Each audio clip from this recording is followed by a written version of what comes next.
welcome to Talk of the Town. My name's Karen Buechs. I'm the host tonight. Actually, I'm the host every time. I have a wonderful guest here tonight with me. I adore him, and he's running for Plymouth Selectman. And I want to introduce you to David Golden. Pleasure to be here with you tonight, Karen. My pleasure. And you are now running for Plymouth Selectman. I am. You have been of service to the town for a long time. Yeah. But let's talk first of all, as to why you're running for selectman, which I'm very happy about. Thank you. Yes. I decided to run for the select board primarily because I want to make a difference in the town. I look at my daughter and I look at my family, and I want to create a future for them that's prosperous, secure, and hopeful. So when I look at everything that's going on around the town, development, when I look at the increasing tax rate, when I look at the need for things like affordable housing and infrastructure and things like that, I believe that I can make a difference and create that brighter future for my family and for other families in Plymouth. So ultimately, that's why I decided to jump in. You'd be a positive vote for all those things. Absolutely, yes. Yes. And your background is quite extensive. Tell us about that. You're going for your master's? I'm actually working to complete my doctorate in education. Your doctorate? Yeah, so I did my undergraduate work in political science at Merrimack College. When I graduated from there, I went to Bridgewater State University. I took my time getting my master's degree. Sure. It took me about 6 years, but I was working full-time and doing the degree part-time. I got my master's degree in public administration, so very relevant to town-type work. When I graduated from there, I went to work at my alma mater, Merrimack College, and I started my doctorate while working there. Beyond that, though, I also work in municipal government. I work for a municipal contractor that provides assessment services for over 30 communities across Massachusetts. So we do everything from building budgets to property tax assessment to responding to complex legal issues regarding land use and property rights. So I think those skills can translate really well into the select board. Absolutely. Excellent. And you have a wonderful family. I do. I have my wife Kelly and I chose Plymouth because we have family here in town. For many years, we were coming down here to do all of our family holidays. My wife's grandparents had a house in Manomet. Which, as folks know, 3rd of July is like Christmas in July for those folks down there. So we decided to move down here because we were spending a lot of time here anyways. So we brought our 5-year-old daughter Emma here, and we've never looked back. That's wonderful. What do you think of property taxes? Yeah, well, 86% of every budget that we raise, that we appropriate, is on the backs of the residential taxpayer. That's you, that's me, that's the folks at home who are watching. And it's becoming unsustainable. So what I want to do as a select board member is implement strategies to bring in a greater commercial tax base. We've got to look at the types of industries that we want to have here in Plymouth. And for me, I think of things like biotech, technology, medicine, light industrial, things that can take advantage of the current infrastructure that we have. Mm-hmm. For example, a bustling waterfront, a town dock area, our proximity to highways, proximity to larger cities, gateway to the Cape. I think we can bring in industries like that, sell them on our amenities, and work with them to not only reduce the tax burden on the residential taxpayer, but bring in high-paying jobs that can help the folks who want to live here also work here. I think life sciences is an up-and-coming profession to have, and if we can bring that in and couple it with the school system. Yep. And teaching the kids about life sciences, Absolutely. I think is a great thing. And smart growth. I mean, the taxes are going to be going up, they say, 6 point Yeah, so I Is think it 7.2 or 6.8? I think what the proposed budget represents is a 6.7% increase in That's huge. revenue. That's huge. So you have to have something to offset it. Yeah, absolutely. Something smart. You need businesses, big businesses, Yeah, smart businesses to come in and couple that with workforce housing. for sure. You've got smart growth, and I know you probably go for something like that. Yeah, definitely. So, not only do we need workforce housing, but we need affordable housing for folks who are ending their careers, starting their retirements. So, I'm a positive vote for anything that supports affordable housing here in this town for families and for our seniors who are, starting the retirement phase of their lives. I think that these industries could bring in the type of job that would allow young folks who are starting out their careers the chance to purchase in this town, because we for many years the tax rate has been artificially suppressed in the town of Plymouth. Right. And so what that did is create a huge amount of interest in residential development. So when folks see condos and subdivisions and new neighborhoods and in some of the larger scale developments like the Pine Hills or Red Brook, a lot of the reason that those folks came here was because our tax rate was so low.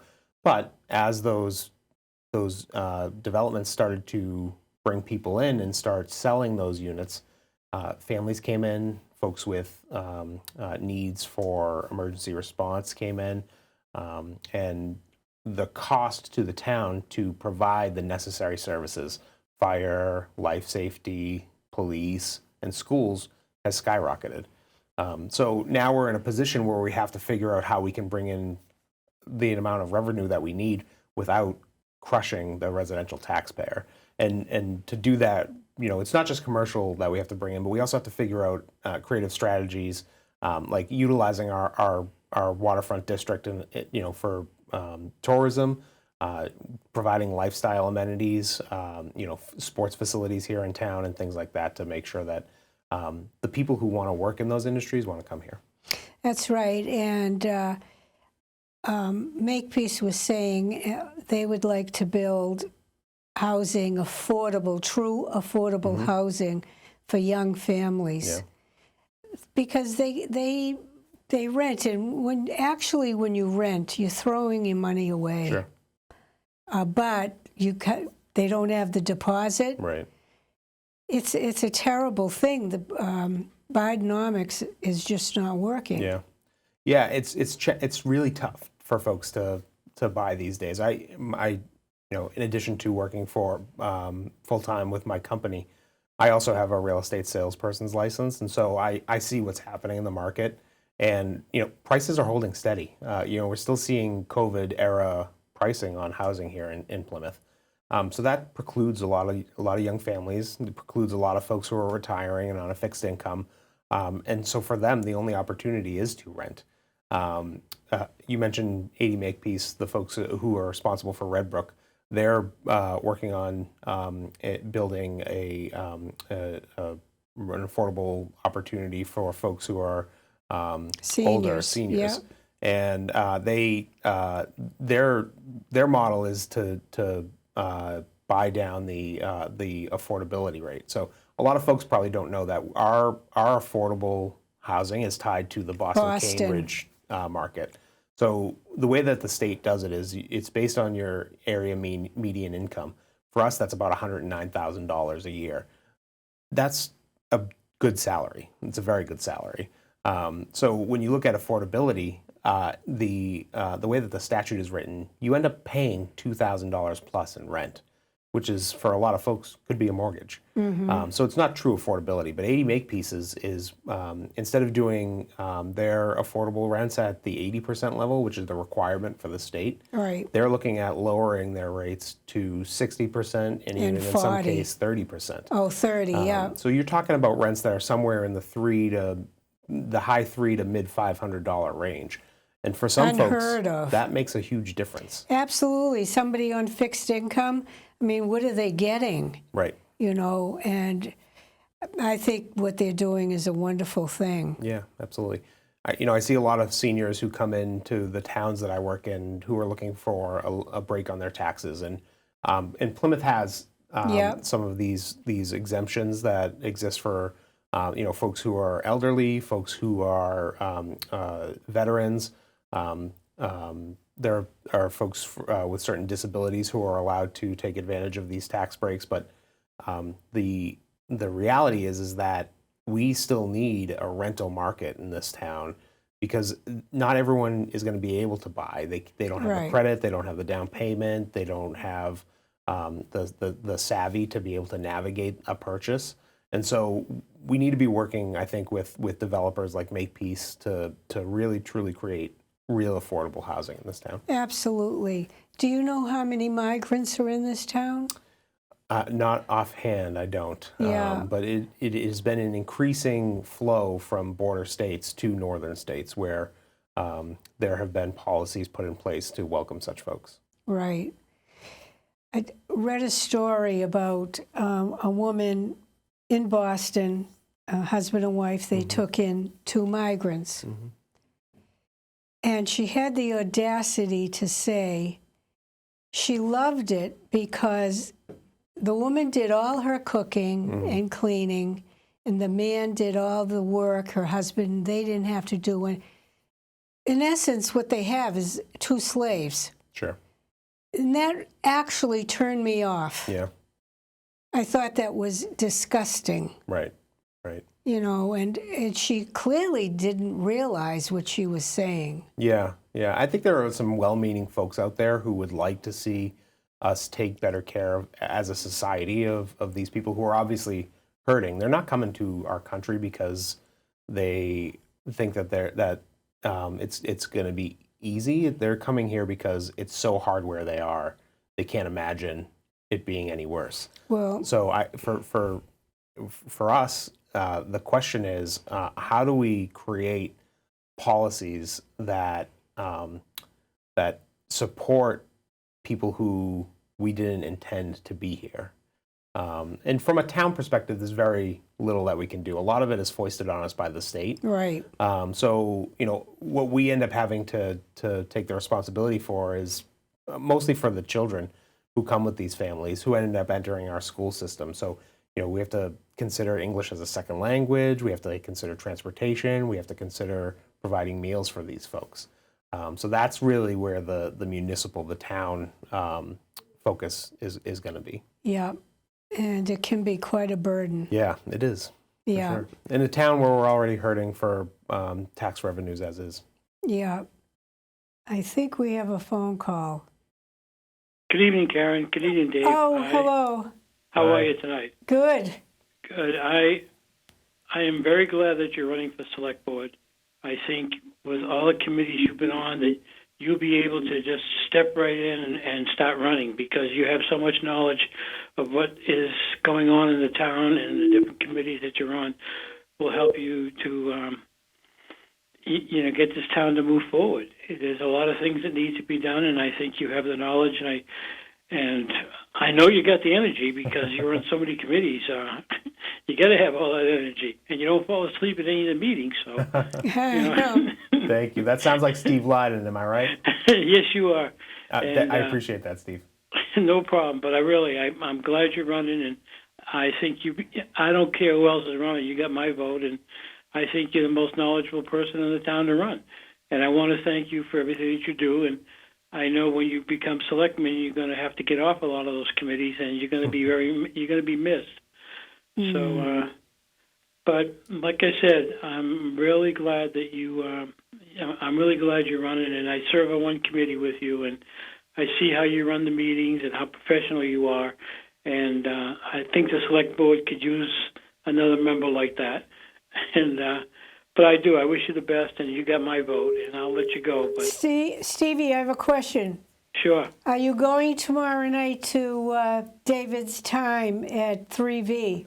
Yes, I am. Good. I'll see you there. Excellent. Okay, that's great. Thank you, Steve. Your support means a lot to me. Well, hey, you're a great guy, really, and like I said, I'm really impressed with you and all your knowledge and all the committees and you'll be able to Look step who's in talking. Yeah. and step. You'll be able to step right in there running. So, Thank you. like I said, I wish you the best, and I know you're going to win. So, I guess that's about all I got to say tonight. But Thanks, I'll listen to Steve. you guys. But you guys take care. I'll Thanks, see you Steve. tomorrow night. Take care. We Okay. look forward to seeing you. Yeah. All right, thanks. Now that's. now. Bye-bye, honey. Bye, Steve. This starts at 6 o'clock? 5:30. 5:30, 3V. that's Yep. right. So we're doing our kickoff event, Yeah. our official announcement tomorrow for my candidacy at 3V at Cottage Park, 5:30 to 7:30. All are welcome to come.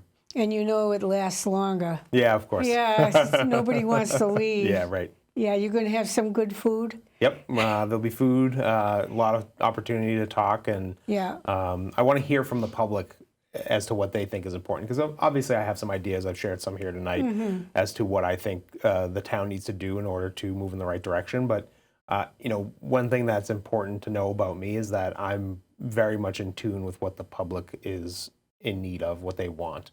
I think that folks who serve in public positions ought to be cognizant of the people who they serve. So I'm always open to hear from citizens and voters and residents here, so that we Right. can work together as a team to make this the best town that we can. Now, you sit on the health board. I do, yeah. Now, that's a big position. Yeah, I just came from the Board of Health, Yeah. from there to the studio. What a lot of folks don't know is that the Board of Health is regulatory, so we have the ability to set regulations for the town, independent of the select board.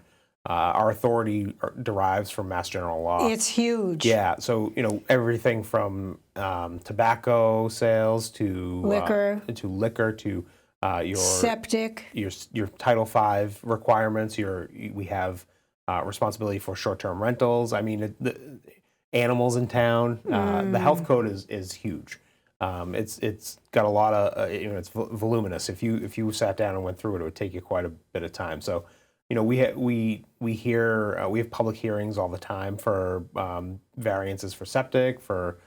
We had a grease trap variance request for a local restaurant here tonight. So we spend a lot of time engaging the business community, the residential community, and we also have to craft meaningful policy for health initiatives here in the town. So. And who goes out to check restaurants to see if they're clean, Yeah. if they're up to standard? Yeah, our public health department staff does some of that. We also contract with outside organizations to do that. We have a public health excellence grant that we're doing some shared services with other towns in the Plymouth area.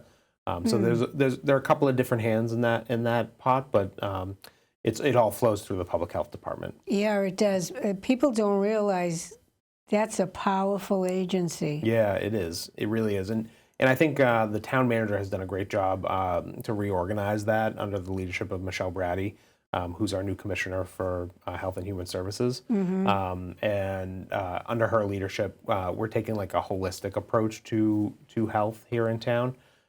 So there are departments under her, like recreation, for example, so that you're not just talking about your typical health topics like the flu, COVID, those sorts of things. We really look at your physical health, your mental health.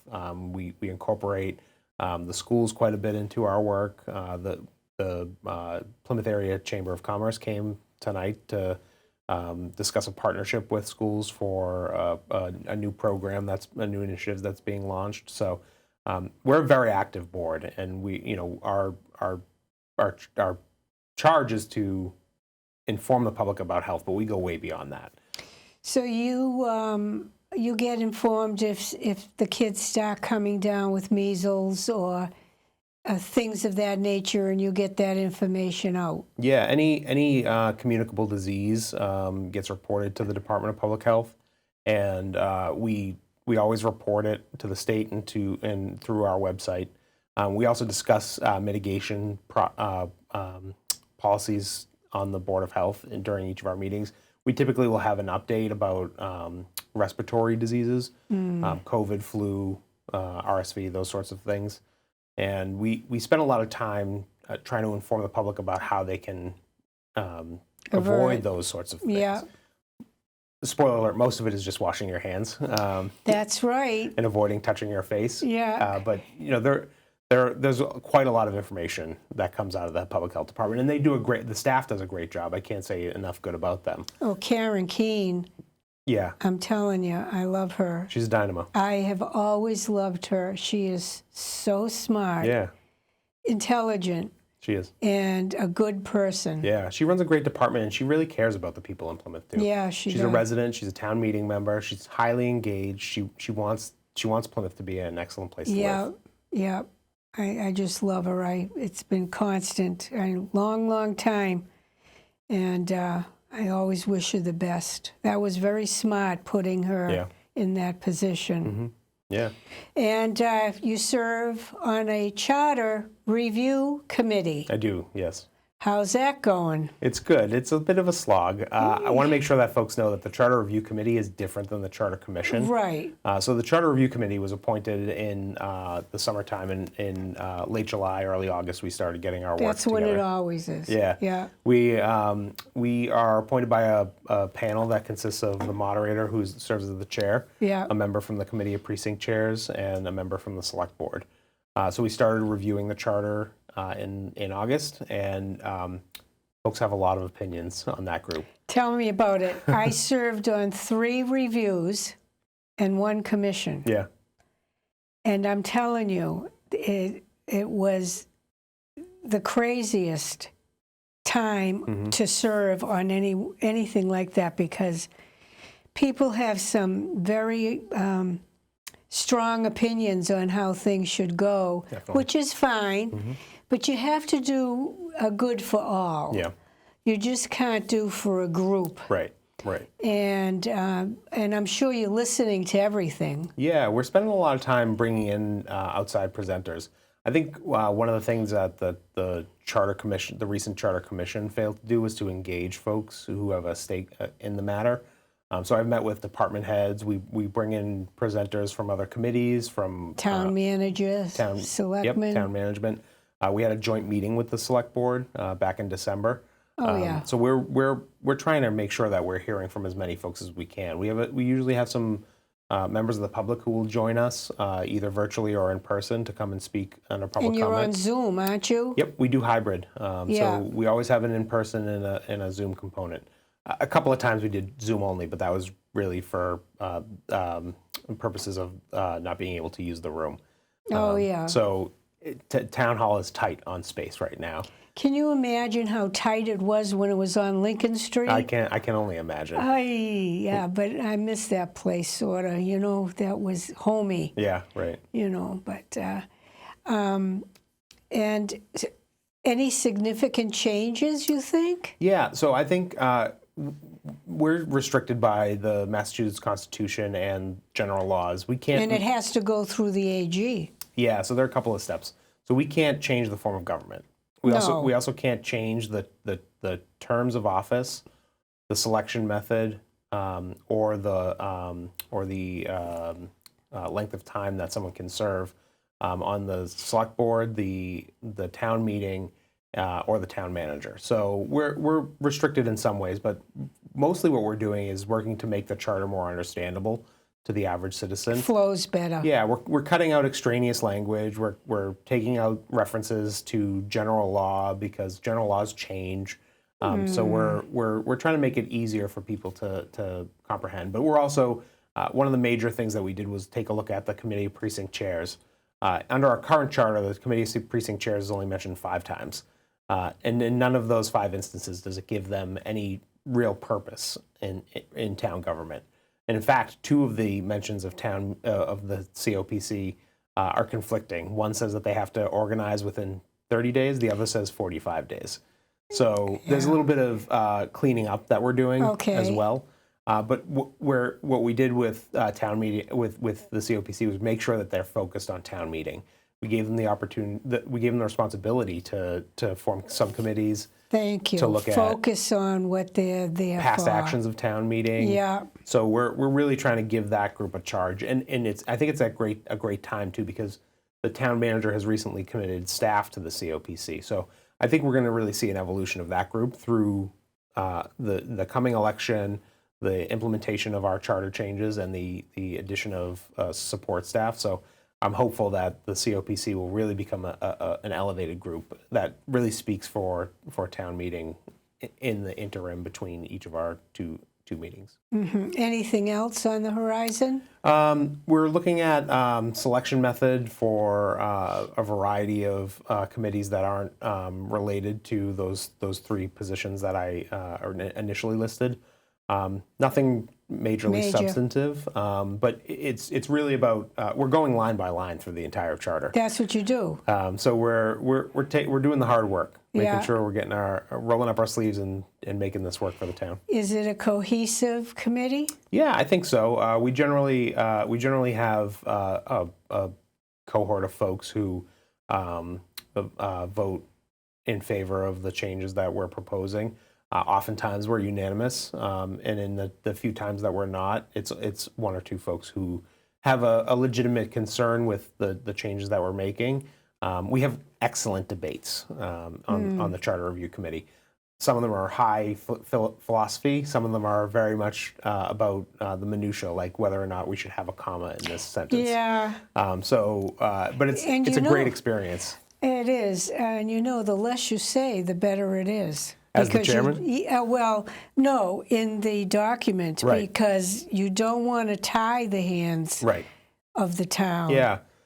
Actually, I'm glad you said that, because one of the major things that we did is we're going to recommend to town meeting that we remove any of the human resources type language that's in the executive branch. Yeah. So for folks who don't know, the current iteration of the charter has requirements, basically a job description for the DPW director, for the director of planning and I don't development. think that should be in there. Yeah, I think of that as a human resource function. Yeah. That should be really for the town manager in consultation with the select board and his HR director to That's be able right. to make those decisions. Shouldn't be in there. Yeah.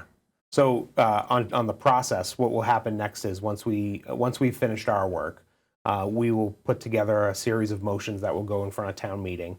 Once town meeting makes their decisions, we'll send off the approved changes to the Attorney General's office. They'll make sure that it's in line with Massachusetts general and special laws and the Constitution.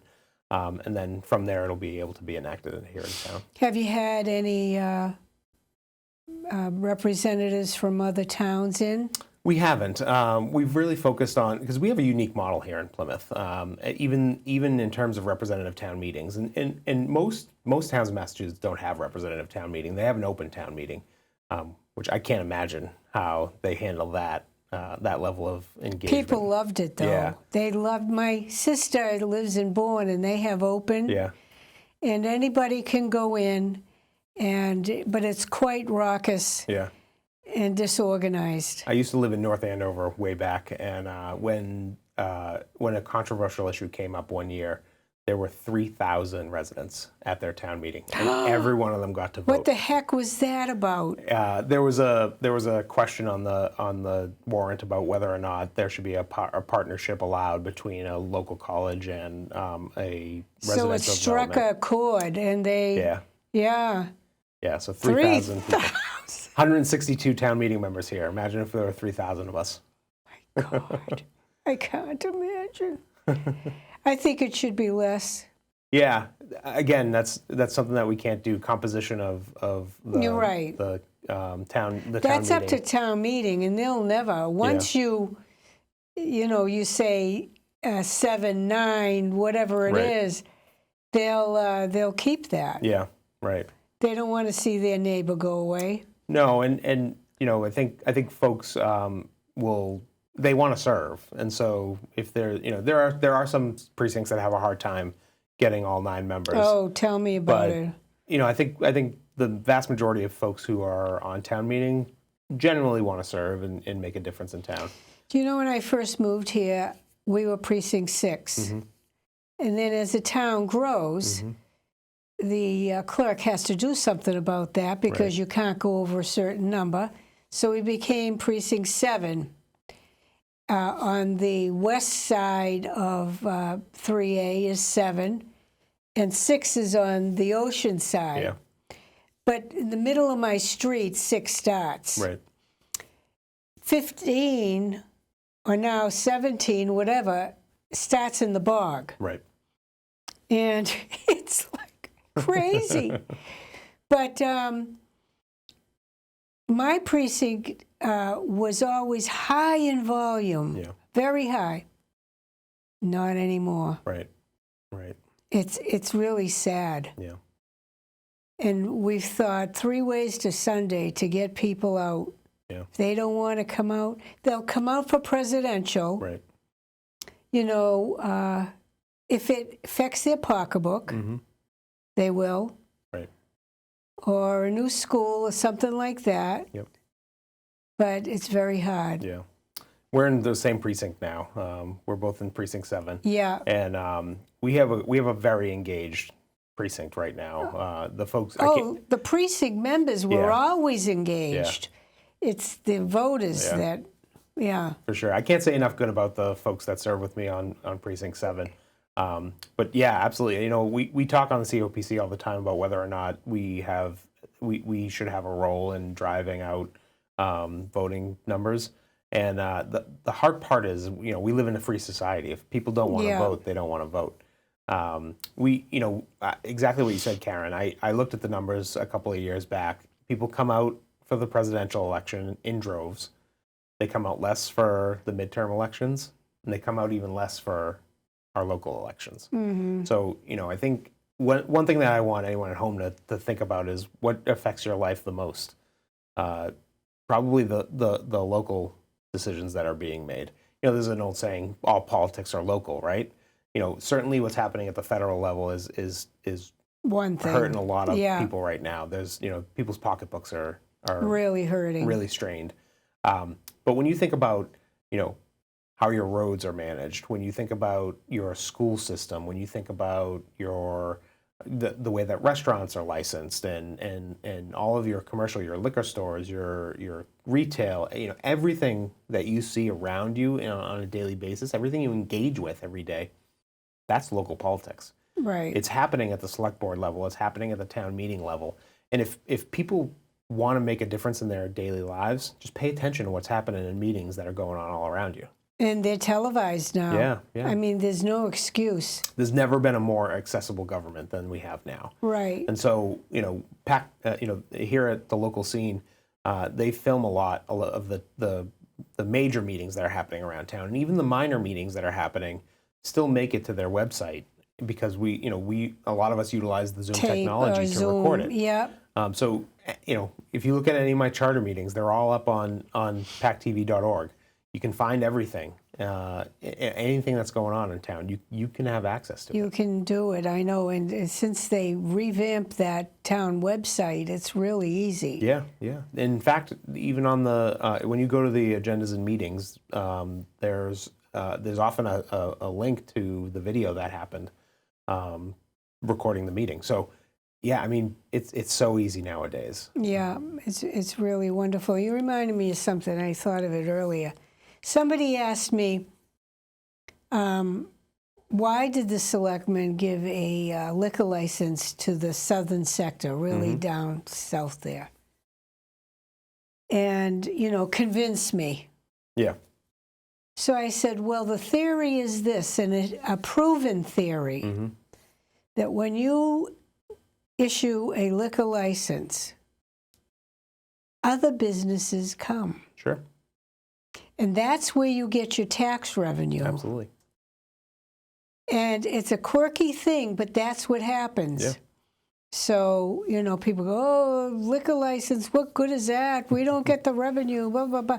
You do because other people move in. Right, right. And I think something that people also miss is it provides a job for our neighbors. Yeah. It provides our neighbors with the opportunity to own a business. It provides for the families of those folks to have a roof over their head and have food on their table. So the impact goes beyond just the tax benefits. I thought of something funny. I asked a politician once, why did you keep the liquor stores open during COVID? Yeah. He goes, so people wouldn't kill themselves. Yeah. It was a really dark time for our country. Yeah. And, you know, say what you will about the use of alcohol. There are a number of different philosophies on whether or not it should be allowed, but it did provide comfort, and more importantly, it kept the hospitals free Yeah. for the real need, which was treating patients who were suffering from Sick. respiratory So diseases. sick. If we had closed those industries down, we would have seen folks who have a dependency, who Would be, yeah, would suffer depression. would suffer mentally and physically, and would need to take up a bed in our hospitals. Yeah, absolutely. People don't think of things like that, you know. Yeah. It's deep. Right. And so we have you on the Board of Health. We have you Charter Review Committee. What else? Town meeting member. Yeah, I'm a town meeting member, as I mentioned. Yeah. I chair Precinct 7, so because of that, I sit on the committee of precinct chairs. In addition, I serve as the vice chair of the Manomet Village Steering Committee. I was on that. A lot of our work is about infrastructure. It's about development that's happening in our village. It's about safety issues, and we spend a lot of time partnering with the DPW, the Planning and Development Department, and the police and fire departments to make sure that the village is safe and healthy. So I'm the vice chair of that. I also sit on I used to sit on the Cultural Council, which is a group that's committed to doing arts programs in town. As I got more involved, I had to make some sacrifices, so I had time for my family still. Are you on the veterans? No, I don't sit on that committee.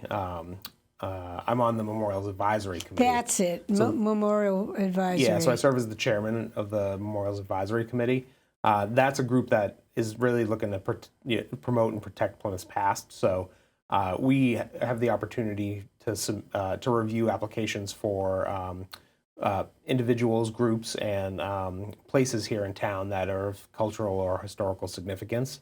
And we will allow for, we're advisory to the select board, so we make recommendations for people to be able to memorialize family members. We had a former camp memorialized recently. We supported the police department's fallen officers memorial. So a lot comes before us on that committee as well. But it's really focused on Plymouth's past and making sure that there are markers in town to show what these people have done for us. I know there was a big to-do. A family wanted to put up a flag or something in Manomet on the corner there by CVS. Whatever happened with that?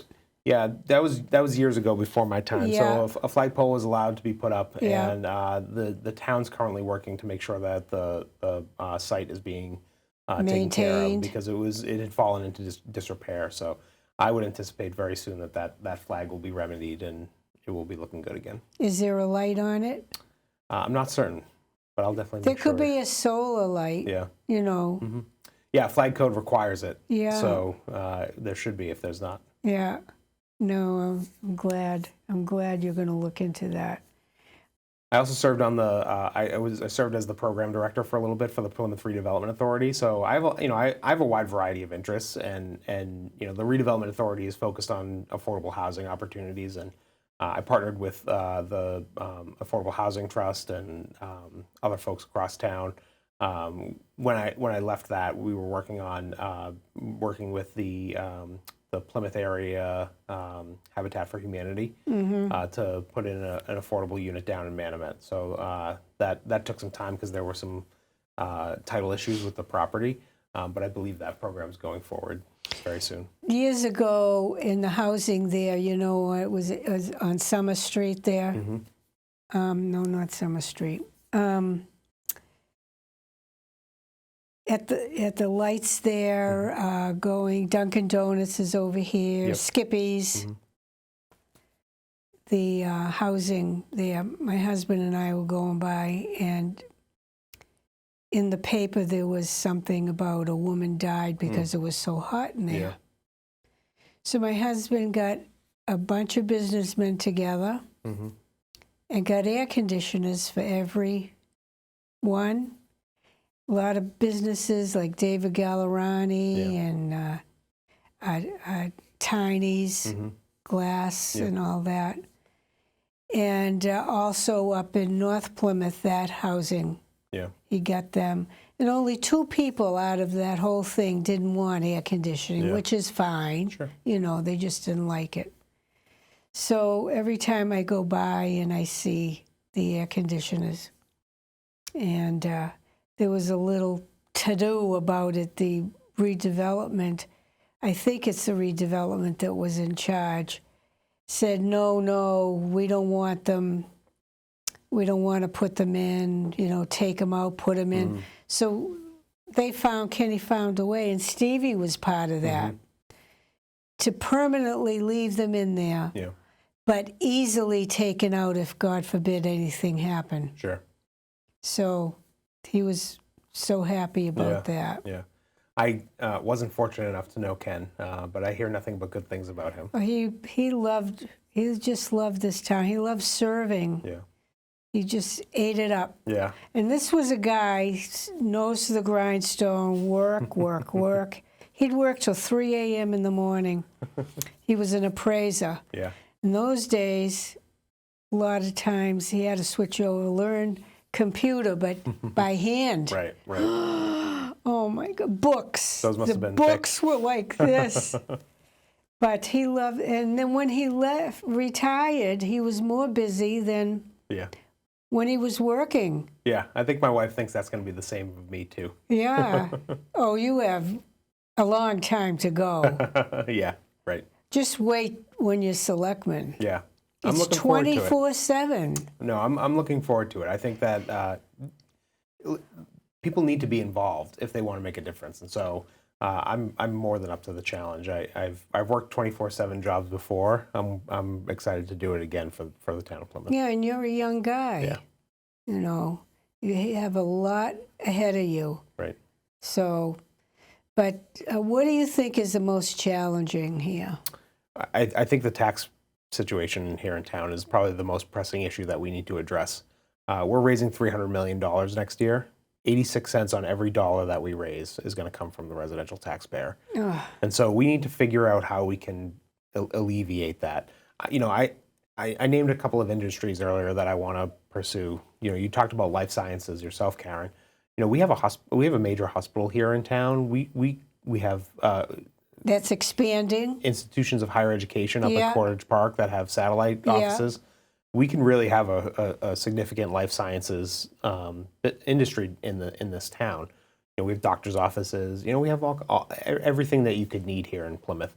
We got to start connecting those things up, connecting resources, and making sure that we're bringing in additional businesses to support them. But we also have to get out there, and we have to be.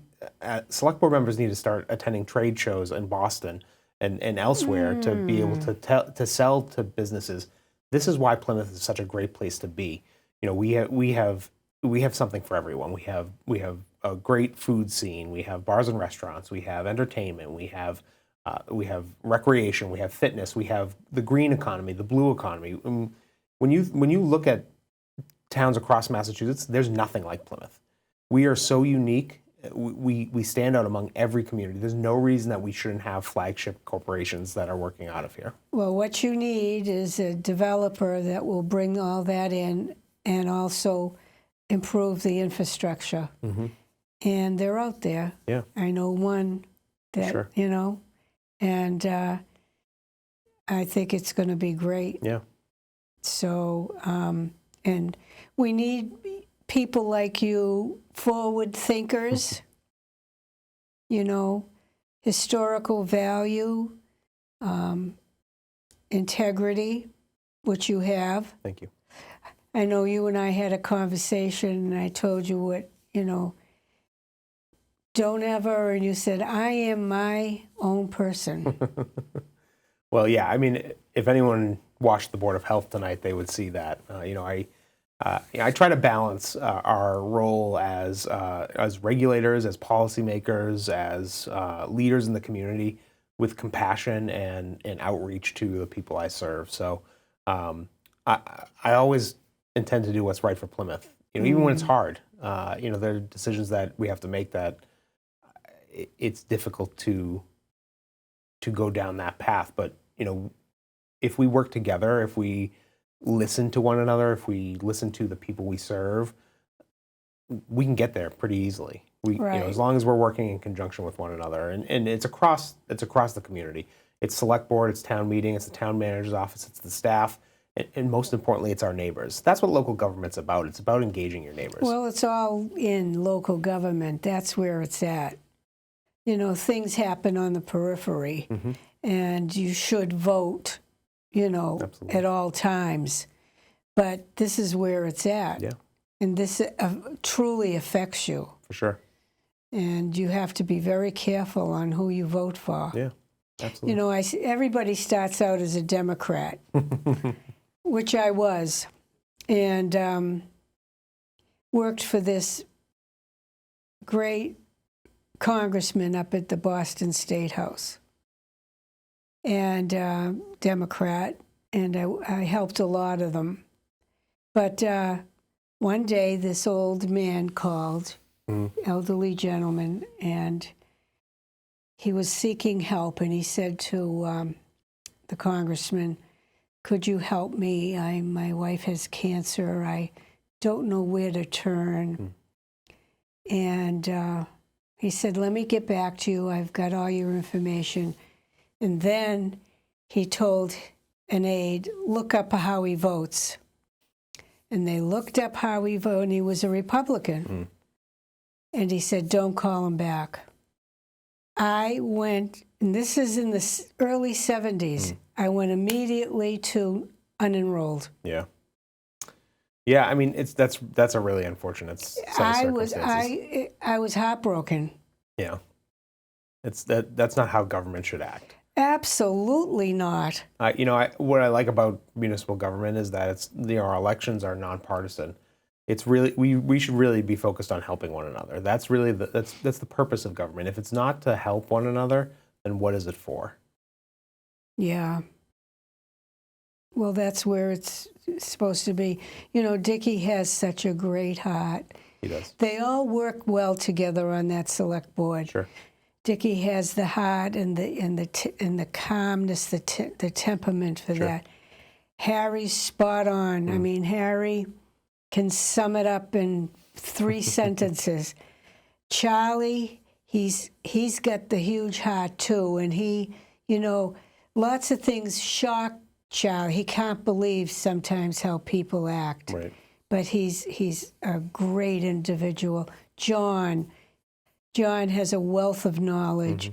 And Kevin Canty, he's so knowledgeable, and conducts himself in a very professional way. Sure.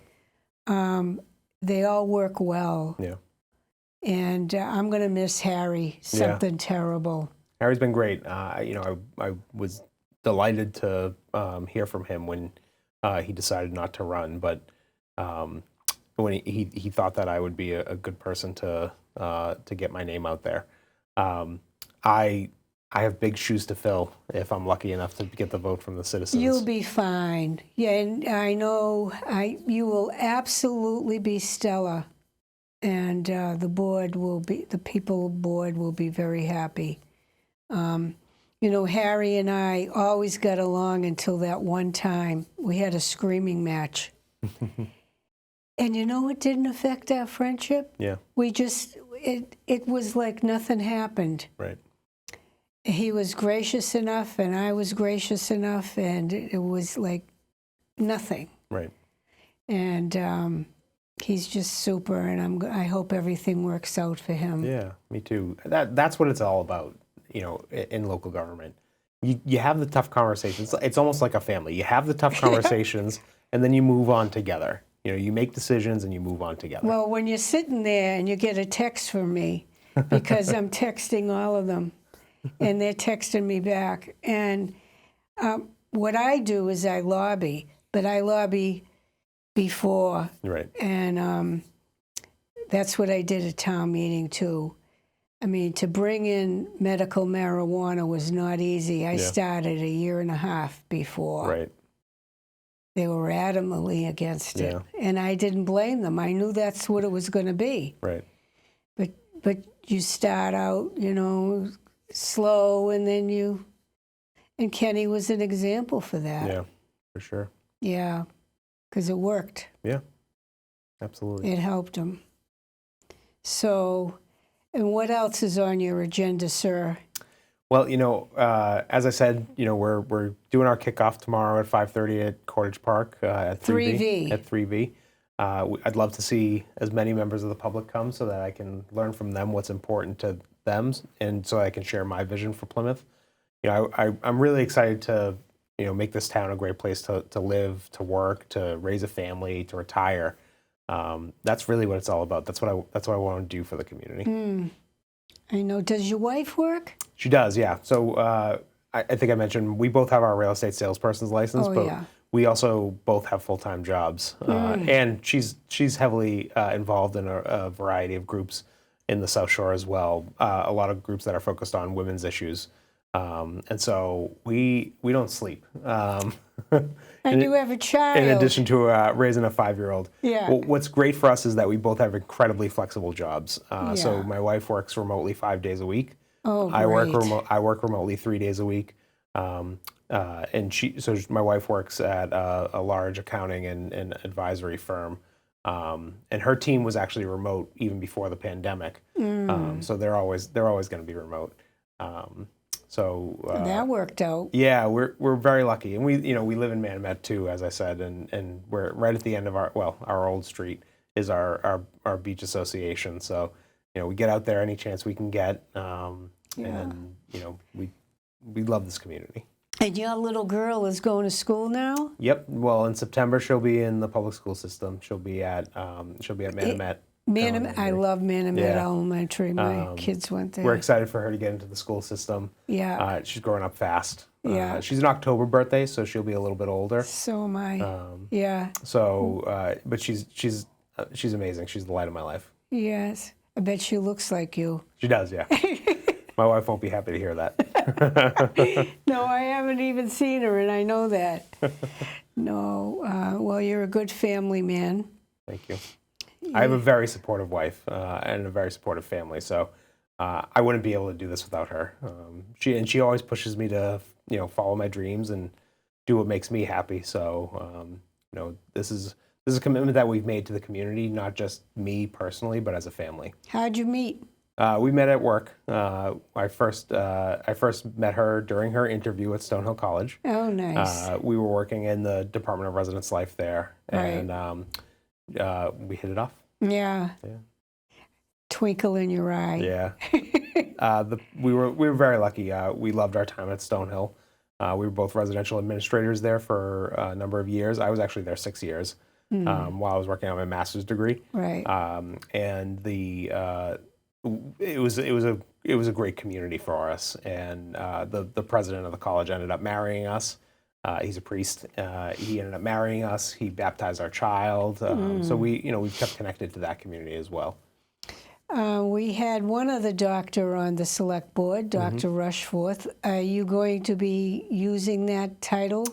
I'm not big into that sort of thing. If folks want to call me Dr. Golden, they're more than welcome to. But I mostly go by Dave or David. Yeah. Well, that's a given. But that'd be great if we call you Dr. Golden. That has a nice ring. Yeah. I'm hoping to defend my dissertation in the next 3 to 4 Wow. weeks. So That's a biggie. yeah. So What's in it addition to on? running this race, I'm also trying to finish my doctorate. What's it on? So I'm studying the experience of men at Catholic colleges. Oh, Yeah. excellent. Yeah. Do you know there's a whole Catholic community in Florida? St. Mary, St. Teresa. It's a huge Catholic community. Live, work, play. And quite beautiful. Yeah. And they have a college there. Yeah, I'm not familiar with that. Is it St. Augustine? I can't remember. It was so long ago. Is it St. Augustine, Florida? No, it's further down. Oh, okay. Down by, I think, Naples. Oh, okay. Yeah, I'm not familiar with that. Huge, and the church there, breath taken away. They imported an Italian sculptor to do all the marble Yeah. work. It must be beautiful. Absolutely beautiful. I wish I could remember the name. Damn. We love Florida. We just came back from Key West in November. Oh, my favorite place. My daughter is absolutely smitten. It was the first time we brought her there, and she demands to go back. I asked her if she wanted to. So we took her to Disney for her 4th birthday. Yeah. And I said, "Oh, do you want to go back to Disney next year?" She said, "Nope, I want to go to Key West." Oh, she sounds like my husband. Yeah, we loved it there. It's so colorful, and there's if you're bored, it's your fault. Right. There was a little restaurant, breakfast place, in between 2 hedges that opened up into this gorgeous breakfast outside. And I just love Key West. Yeah, it's beautiful down there. So listen, we're coming up to the end here. Tell the people you want their vote. Yeah. Well, first of all, thank you for having me here tonight, Karen. Anytime. It's been an absolute pleasure. I'm running for select board because I think that Plymouth is one of the best communities here in the Commonwealth of Massachusetts. I want to help it to continue to be the best. I want to make sure that we have opportunities for folks to live here, to work here, to raise their family here, and to retire here. We're facing a lot of challenges to be able to get there, but I think I have the skills necessary, the leadership that is a proven track record, and the temperament and the drive to help Plymouth become the absolute best it can. So I hope for your vote on May 18th, and I look forward to seeing you all out on the trail. Thank you. You're welcome here anytime. I'll be back anytime you want. Thanks, everybody, for tuning in. I'll be back in 2 weeks. It's election season, and lots of people are lining up. So thanks for tuning in.